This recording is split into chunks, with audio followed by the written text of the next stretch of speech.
sweeties, it's the sweetest vegan here. Today on the show we will be replacing the butter burgers in Paula Deen's Southern Cooking Bible with vegan eggplant burgers. Here we go.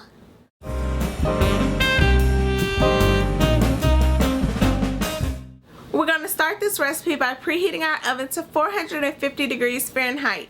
Next, we're going to slice our eggplant at 1/4 to 1/2 inch thick, then lay them out onto a baking sheet. Salt and pepper to taste, then bake for 20 minutes. About halfway through the baking process, you want to take your eggplant slices out of the oven, flip them over, and put them back in the oven so that they can bake evenly on both sides. While they're in the oven, you want to heat up some oil in a large skillet over medium-high heat. To that oil, you want to add in some onions that have been chopped up into dice-sized pieces. Saute the onions until they are soft, translucent, and lightly brown. Now that our eggplants are done, to a large bowl, I'm going to add in those onions that we cooked, some oatmeal, and the eggplant slices. Gonna add in a little bit more salt and pepper just so you can season them at every step. It adds more depth to the flavor. And I'm going to use a potato masher to mash it all together. The ends of the eggplant, the purple skin started to peel away, so I just went ahead and took those out of the mix as I mashed them up. And here I have a mixture that's reminiscent of a ground turkey meat to me. It is ready to fry up into burgers. It's sticky, it holds together, so if you're going for a ground turkey feel, taste, and look, this is it. This is what you need.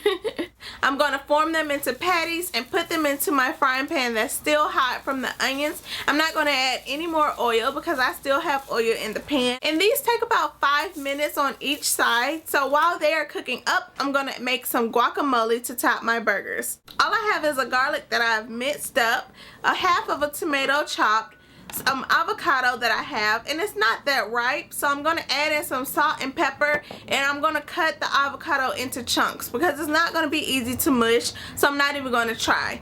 Once I have that all stirred up, I noticed that I needed something acidic like a lemon or a lime, but I didn't have a lemon or a lime, but I did have some of that lime juice in a bottle, so I'm going to add a little bit of that in, stir it up, and I'm done. So here I have a vegan hamburger bun, and to one side I'm going to put my beautiful eggplant hamburger patty. It is browned up so nicely. I'm so proud of this little magic miracle of non-meatiness. And to the other side I'm going to add my guacamole that we just whipped up. It was just that easy. And to the side I have a few tortilla chips. And so unfortunately I ate the whole thing before I got to this point, but I must tell you it is the best burger I've had in a very long time. If I have to say one bad thing about this recipe was the raw garlic that I put in the guacamole. I kept biting into the raw chunks and it kept like burning me. Raw garlic is no joke. The onions were sauteed up all sweet, nice, and beautiful, so if I had to do it again I would, you know, cook my garlic a little bit so it didn't have that raw edge, because it is a punk rocker, that garlic. That is it for today. Bye.